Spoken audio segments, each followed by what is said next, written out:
Fala pessoal, bem-vindos ao Código 171, o podcast que conta as histórias reais por trás dos maiores golpes financeiros.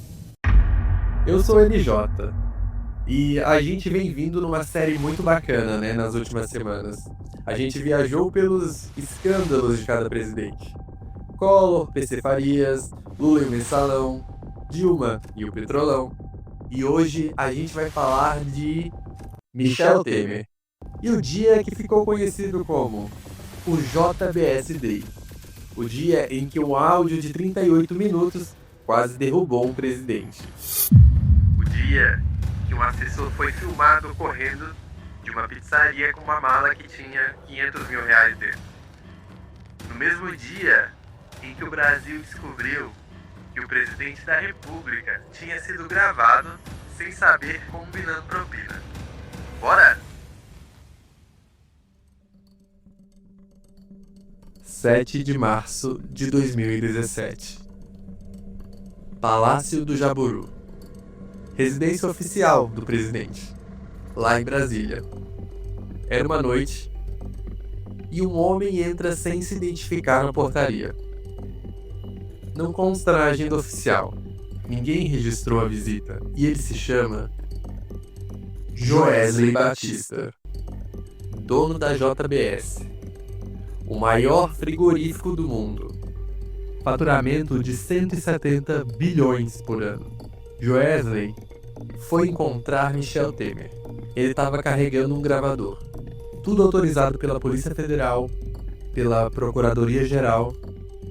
Isso tudo fazia parte de um acordo de delação premiada. O presidente não sabe que está sendo gravado. A conversa durou 38 minutos. Os dois falam sobre negócios, políticas, sobre a Lava Jato e sobre Eduardo Cunha, o ex-presidente da Câmara, o cara que conduziu o impeachment de Dilma, aliado a Temer. Cunha tinha sido preso em outubro de 2016 por corrupção lá na Petrobras e sabia muita coisa. Na gravação, Joesley diz a Temer: Eu tô de bem com o Eduardo. Tem que manter isso, viu? 6 palavras que seriam ouvidas por milhões de brasileiros. A delação da JBS não era só aquele áudio. Era muito mais. Joesley e o irmão Wesley Batista, eles confessaram ter pago 600 milhões em propinas para 1.829 políticos de 28 partidos. Todo mundo.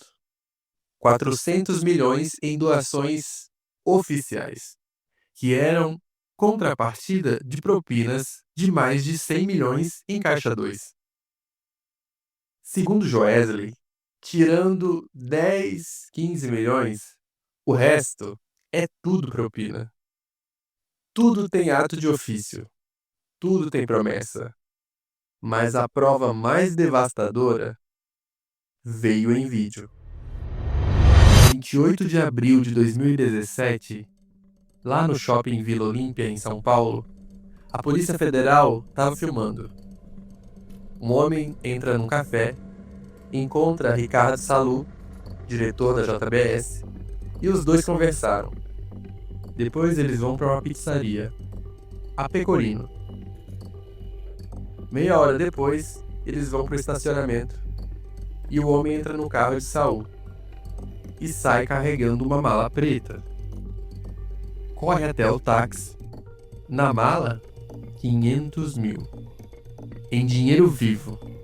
Notas marcadas pela Polícia Federal. O homem da mala se chama Rodrigo Rocha Loures, deputado federal pelo PMDB e ex-assessor de Temer. O cara que o presidente tinha indicado para resolver os pleitos da JBS. Segundo a delação, aquele dinheiro era só a primeira parcela, de um total de 480 milhões. Uma mesada de 20 anos para o presidente da República. 17 de maio de 2017. O jornal O Globo publica a bomba. Temer foi gravado dando aval para a compra de silêncio de Cunha. No dia seguinte, o STF libera os áudios. O Brasil para, a Bolsa de Valores despenca. O Ibovespa cai 8,8% em um único dia. A maior queda desde 2008. O circuit break é acionado. As negociações são suspensas. O dólar dispara. Bilhões evaporam em horas. É o JBS Day. Nas ruas, protestos. Milhares pedem a saída de Temer.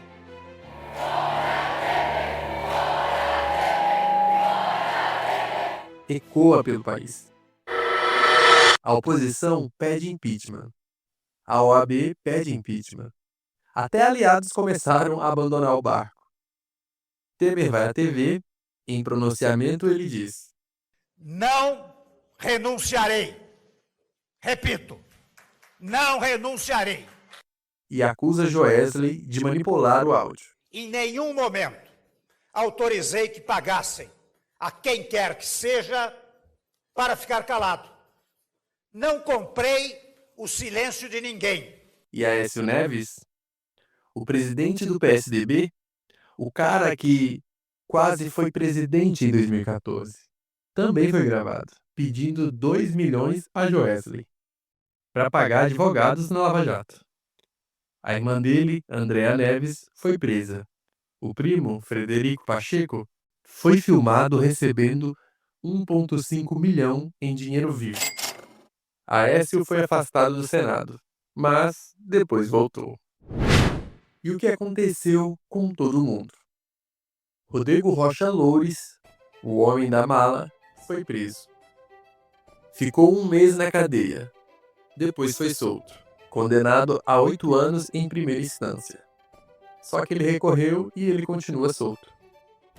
Joesley e Wesley Batista, a delação deles foi parcialmente anulada, porque eles foram acusados de omitir informações, de gravar conversas que não tinham autorizado, de fazer operações na bolsa antes da delação vazar e lucrar com o caos. Perderam os benefícios, foram presos, depois soltos, e a JBS pagou 10 bilhões em multas. E Michel Temer, o procurador-geral Rodrigo Janot, denunciou Temer por corrupção 2 vezes. Mas, para processar um presidente em exercício, a Câmara dos Deputados precisa autorizar. Nas 2 vezes, a Câmara disse não. Temer terminou o mandato, saiu em janeiro de 2019 e em março de 2019 foi preso. Por outros casos, ficou 4 dias na cadeia e depois foi solto. Hoje, ele responde a alguns processos, mas está livre. As 6 palavras, tem que manter isso, viu? Nunca foram julgadas. O JBS Day foi um dos dias mais loucos da história da política brasileira. Um presidente gravado sem saber, um assessor filmado com mala de dinheiro, a bolsa em queda livre, e o país em choque. E no final, quase ninguém foi preso de verdade. Temer terminou o mandato, Joesley perdeu a delação, mas manteve a empresa. Aécio voltou ao Senado. Rocha Loures mora numa mansão no Lago Sul, lá em Brasília. E é aquela história, né? No Brasil, escândalo é igual temporal. Faz barulho, alaga tudo, e depois vida que segue. Esse foi mais um episódio da série Os Golpes da República. Collor, Lula, Dilma, Temer, 4 presidentes, 4 esquemas. E a pergunta que fica: o próximo vai ser diferente? Esse foi o Código 171. Eu sou o NJ. E quinta-feira se prepara porque vem mais um episódio inédito do Inciso B, com a Bruna, os golpes que ninguém te contou. Se você gostou, deixa 5 estrelas. Se puder, comenta ali embaixo, tá? Tem um espaço para você comentar. Comenta ali, nem que seja um emoji, tá bom? Beijão e até a próxima.